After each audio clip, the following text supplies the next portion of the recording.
ইন্দিরা, সব জায়গাতেই তো খোঁজ নিলাম, কোথাও তো যাইনি। কোথায় যে গেল ছেলেটা? সত্যি দাদাভাই যে মাঝে মাঝে কি করে না, এরকম একটা টেনশনের সময় তার মধ্যে দাদাভাই কোথায় এভাবে বলো না অভ্র, এরকম করে না কখনো সাত্তকী, আর সেই জন্যই চিন্তাটা হচ্ছে। তোমরা অকারণে চিন্তা করছো। এরকম মনের অবস্থা হয়তো কোথাও গিয়ে বসে আছে, চলে আসবে ঠিক। হ্যাঁ, সেটা ভেবে তো আমরা এখানে নিশ্চিন্ত হয়ে বসে থাকতে পারি না। আর এরকম একটা সময় দাদাভাই এমনি এমনি কোথাও গিয়ে বসে থাকতে পারে না। কোথায় গেল বলুন তো দাদা? ফোনটাও তো সঙ্গে নিয়ে যায়নি। সেই একটা যে খোঁজ নেব তারও কোনো উপায় নেই। বিয়ান, আমার মনে হয় সাত্তকীর খোঁজ পাওয়া যাবে। কি করে পাওয়া যাবে? হ্যাঁ। কোথায়?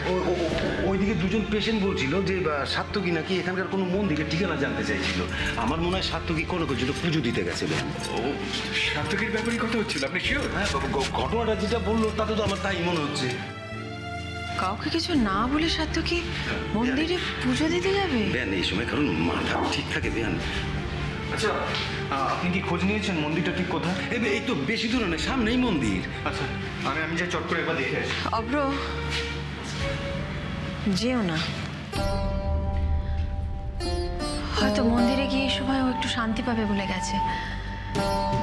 থাক, ছেড়ে দাও ওকে, ওখানেই থাকতে দাও। সাত্তকী যখন নিজে কনকের জন্য পুজো দিতে গেছে, দেখবেন কনকের না কোনো বিপদ হবে না বেয়ান, আপনি দেখে নেবেন।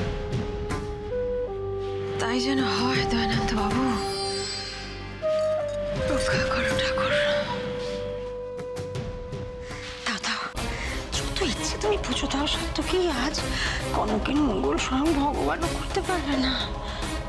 ওই বাচ্চা অরুণেশের হাতে তুলে দিলেই ব্যাস, আমার হাতে শুধু টাকা আর টাকা, অনেক অনেক টাকা।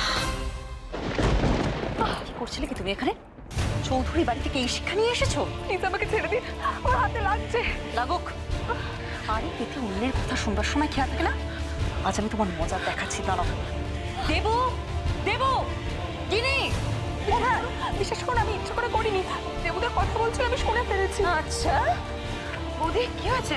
কি হয়েছে? এত চেঁচামেচি কিসের? ডাকাত পড়েছে নাকি বাড়িতে? এ তো তার থেকেও বড়। সে কি? তোমার কোনো ধারণা আছে দেবু? এই মেয়ে এতক্ষণ দাঁড়িয়ে দাঁড়িয়ে তুমি যে ফোনে কথা বলছিলে সব কথা আরিফেতে শুনে নিয়েছে। মানেটা নিয়ে কিছু না, এটাই সত্যি। আর এখানেই তো আমি ওকে হাতে নাতে ধরলাম। এখন